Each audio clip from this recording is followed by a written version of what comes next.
Setelah orang lupa akan kisah orang saleh tersebut, orang-orang pun berubah menjadi menyembah patung kelima orang soleh tersebut yang terbuat dari batu. Berhala-berhala inilah yang kemudian menjadi cikal bakal tandingan penyembahan kepada Allah.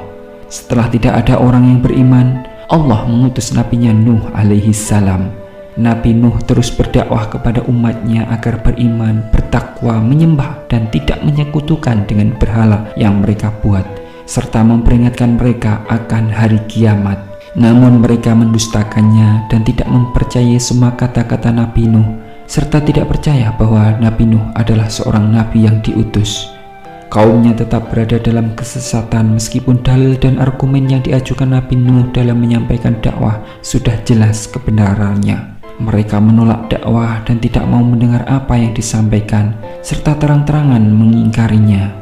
Nabi Nuh alaihissalam diberi keistimewaan Allah dengan usia yang panjang hingga 950 tahun.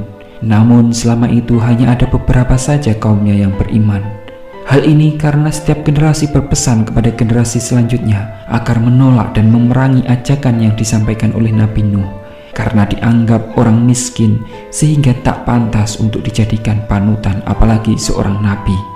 Bahkan istri dan anak Nabi Nuh yaitu Kan'an juga mendustakannya.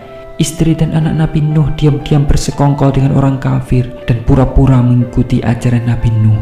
Namun di hati mereka berusaha untuk menghentikan dakwah Nabi Nuh.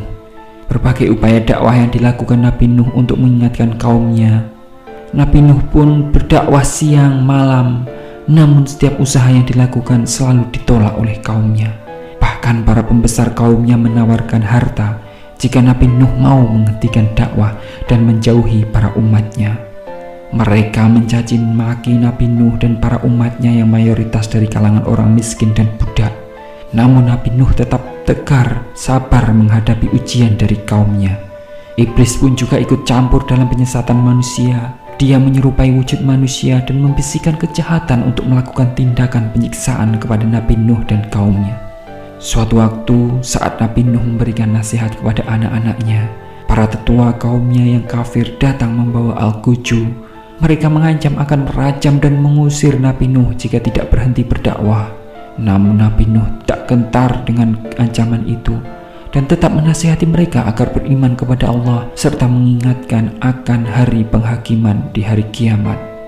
Bukannya mendengar, justru tetua kaumnya menjadi semakin geram dan meminta agar ancaman itu disegerakan. Nabi Nuh menjawab bahwa hanya Allah lah yang berhak untuk mendatangkan atau menahan semua musibah, dan jika itu terjadi maka tidak ada seorang pun yang akan selamat kecuali atas izin Allah. Para kaumnya pun pergi meninggalkan Nabi Nuh dengan ancaman pembunuhan.